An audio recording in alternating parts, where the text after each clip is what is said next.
Most people get this wrong when choosing a secured credit card. They think all of them are basically the same.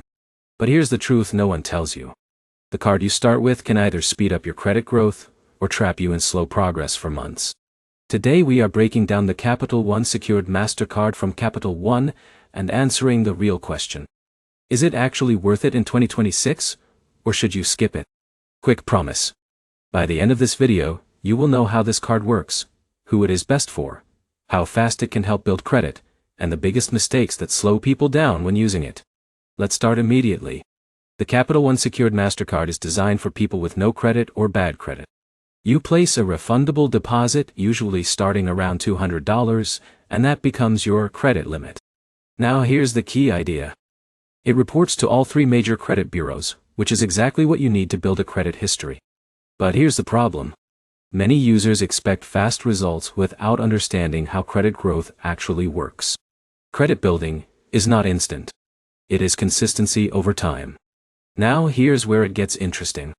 Capital One often reviews your account for a credit line increase without requiring an additional deposit. That means if you use the card responsibly, you may graduate to an unsecured card over time. That is a major advantage compared to many secured cards in the market. Let's break it down simply.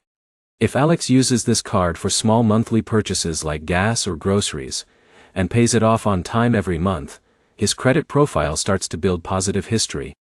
On the other hand, if Jake misses payments or keeps a high balance, progress slows down significantly, even with a secured card. Now, the speed question. How fast does it build credit? Most users see early changes in about 3 to 6 months, but stronger results typically take 6 to 12 months of consistent use. And this is where most people fail. They stop using the card too early or forget payment timing. Another key point is fees. There is usually no annual fee, which makes it beginner-friendly. But the deposit requirement can feel limiting if you need higher spending power. So is it good? Yes, if you are starting from zero or rebuilding credit. It is simple, safe, and widely accepted. But if you already have decent credit, there are better unsecured options that give more rewards. Final takeaway. This card works best as a stepping stone, not a long-term credit card.